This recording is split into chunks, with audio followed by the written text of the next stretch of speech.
কালিয়াচক থানার অন্তর্গত ভারত বাংলাদেশ সীমান্ত বিস্তীর্ণ এলাকা রয়েছে কাঁটাতারে ঘেরা। কাঁটাতারের ওপারে রয়েছে ভারত ভূমিতে কয়েকশো ভোটার। তারা প্রতিটি ভোটে অংশগ্রহণ করেন, কিন্তু কখনো তারা প্রার্থীদের চোখেই দেখেননি। তাদের সাথে কথা বলতে বা কখনো তাদের সুবিধা অসুবিধার কথাও বলতে পারেননি। হ্যাঁ, ভয় দেখায়। কারা ভয় দেখায়? বাংলাদেশের লোক কি বলে এসে?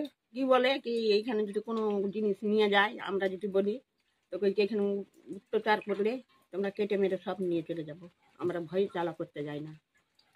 হ্যাঁ, তোমরা থাকে, আমরা গেট খুলতে পারি না রাত করে। এসব কথা বলেনি, এরকম আসেনি আপনাদের এরকম কথা বলেনি আর আসেনি। এর আগে কোনো দলের নেতারা এসেছিল এখানে? না, এই প্রথম আসলো। হ্যাঁ, এটা প্রতিদিন বিএসএফ গেট খুললে তবেই তারা এপারে এসে পানীয় জল এবং রুজি রোজগারের ব্যবস্থা করতে পারেন। এদিন সীমান্ত কাঁটাতারের ওপারে ভোট প্রচার করলেন মালদহ দক্ষিণ লোকসভা কেন্দ্রের বিজেপি প্রার্থী শ্রীরূপা মিত্র চৌধুরী। এই কেন্দ্রের বিস্তীর্ণ এলাকা জুড়ে রয়েছে ভারত বাংলাদেশ সীমান্তের কাঁটাতার, আর কাঁটাতারের ওপারে বেশ কয়েকটি গ্রামের বাসিন্দারা আজও নিজ ভূমিতে পরবাসী হয়ে রয়েছেন। স্বাধীন ভারতের নাগরিক হয়েও দুই দেশের সীমান্ত কাঁটাতার প্রায় ৩০০টি পরিবারকে পরাধীন করে রেখেছে। কার্যত বন্দি জীবনযাপন করছেন সীমান্ত কাঁটাতারের ওপারে প্রায় ৩০০টি পরিবার। কিন্তু তারা এদিকে তাকিয়েও দেখেনি যে আজকে সীমান্তে মানুষ কিভাবে আছে। বিশেষ করে কাঁটাতারের ওপারে যারা আছে তাদের তো উভয় সংকট। তারা ওখানে থাকছেন, কোনো ব্যবস্থা নেই, বাইরে আসতে পারছেন না, ন্যাশনাল সিকিউরিটি ইনভলভ আছে।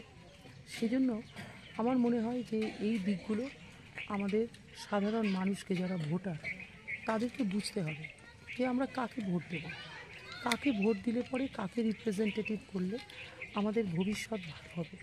এবং বিশেষ করে এই সমস্ত প্রান্তিক মানুষ, আমি যেটা দেখেছি, দীর্ঘকাল ধরে দেখে আসছি যে এখানে মানুষ কিন্তু প্রচণ্ড ডিপ্রাইভড। স্টেট গভর্নমেন্ট বলুন, লোকাল এমপি বলুন, লোকাল এমএলএ বলুন, তারা কেউ কিন্তু এই জায়গায় এসে মানুষের জীবনে সামান্যতম ব্যবস্থা, ন্যূনতম ব্যবস্থা, সেটাও কিন্তু করেনি। যে বাড়িতে আমি ঢুকেছিলাম, মনোহরা বিবির বাড়ি প্রথম, সে বাড়িতে এমন অবস্থা, একজন বৃদ্ধা মহিলা ওখানে থাকেন তার নাতিকে নিয়ে, বাড়িতে এক হাঁটু জল, চতুর্দিকে সাপ খোপ, কি ডেঞ্জার। এরকম একটা ডেঞ্জারাস কন্ডিশনে আমরা আছি। আমার দেখে মনে হচ্ছিল যেটা আমাদের দেশের স্বাধীন মানুষ, তার এই অবস্থা। মাননীয় মোদিজির যে উন্নয়নের জাহাজ সারা ভারতবর্ষ জুড়ে, সেই আন্দামান থেকে লাক্ষাদ্বীপ থেকে গুজরাট থেকে নর্থ ইস্ট পর্যন্ত চলছে, কিন্তু আমাদের এখানে কেননা এখানে আমরা আজ পর্যন্ত বিজেপির পক্ষ থেকে আমরা এখানে এমপি পাইনি। আমাদের এখানে যারা এমএলএ আছেন তারাও বিজেপির নন।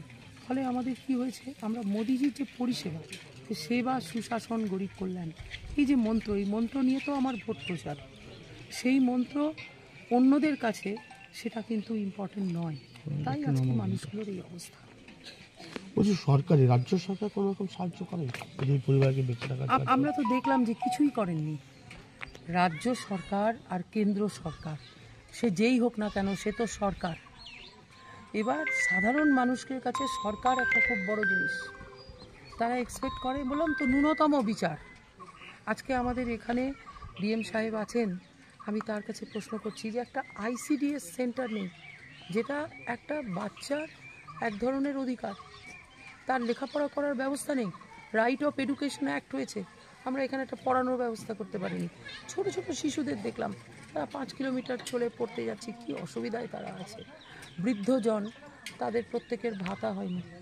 এবং থাকার যে ব্যবস্থা, প্রধানমন্ত্রী আবাস, এত আবাস দেয়া হলো, জল দেয়া হলো, আজও ওনারা ক্যান নিয়ে বাইরে আসেন জল নিতে। কেন এখানে একটা টিউবওয়েলের ব্যবস্থা করা যেত না? এগুলো কার কাজ? পয়সা দিচ্ছে কেন্দ্র সরকার, সে যাকেই দেখ না কেন, কিন্তু মূলত আমাদের প্রশাসন, আমাদের এখানকার যে ব্যবস্থার মাধ্যমে আমরা সাধারণ মানুষকে পরিষেবাগুলো পৌঁছাই, সেই পরিষেবাগুলো তো মানুষের কাছে পৌঁছাতে হবে। এটাই হচ্ছে আমার দুঃখ। আর সবচেয়ে বড় কথা হচ্ছে আমরা লোকসভার নির্বাচনের মুখে দাঁড়িয়ে আছি। এখানে যিনি নির্বাচিত সদস্য 15 বছরের এমপি এবং তার আগে একটা ওনার পরিবার থেকেই এমপি হয়ে আসছে, অথচ দেখুন মানে আমরা সকলেই গিয়ে দেখলাম যে কী পরিস্থিতি মানুষের। আমি বলবো একেবারে সাব হিউম্যান লেভেলে এখানে মানুষ বসবাস করছেন। তো এভাবে একটা মানুষের জীবনকে বিপন্ন করে দেয়া, তার যে কনস্টিটিউশনাল রাইট অফ লাইফ সেটা দেখা আমাদের আধিকারিকদের কাজ, এবং কনস্টিটিউশনাল রাইট যেন তারা পায় তার জন্যই কিন্তু আমরা নির্বাচিত হয়ে পার্লামেন্টে যাই, বিধানসভায় যাই, কিন্তু এদের কথা বলার জন্য তো কেউ নেই। আমি আজকে এসেছি, তাদের আশীর্বাদ প্রার্থনা করেছি। তারা অত্যন্ত অসহায়, কি চাইবো, তাদের দেয়ার কিছু নেই, আমাদেরই দেয়ার আছে। তাই অত্যন্ত ভারাক্রান্ত মনে আমি ফেরত যাচ্ছি। আমি যদি আমরা এখান থেকে মানে কোনোভাবে মানুষ আমাদের সমর্থন দেন, তখন আমি দেখবো যে কীভাবে কী করা যায়। কতজন পরিবার এরকম বন্দি অবস্থায় আছে? দেখুন, ওই সরকারি পরিসংখ্যান আপনাকে সরকারি দপ্তর থেকে নিতে হবে, কিন্তু আমি আমার এলাকায় গিয়ে এখানে 3টে এলাকা হাদিনগর, মোহাম্মদপুর, সব জায়গাতে আমি দেখলাম যে মানুষের পরিস্থিতি অত্যন্ত খারাপ।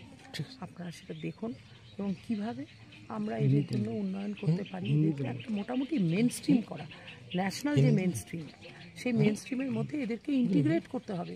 আমরা এইভাবে এদেরকে ফেলে ছেড়ে দিতে পারি না। সাপের মুখে, কোপের মুখে, অসুখের মুখে ছেড়ে দিলাম আমরা, এটা আমরা পারি না। ওদেরও রাইট অফ লাইফ আছে, বেঁচে থাকার অধিকার আছে, সেই অধিকারটা আমাদেরকে পাইয়ে দিতে হবে এবং তার জন্য সরকারি ব্যবস্থাও আছে। সে ব্যবস্থাগুলোকে উপযোগিতা আমরা দিতে পারছি না, সেটা দিতে হবে।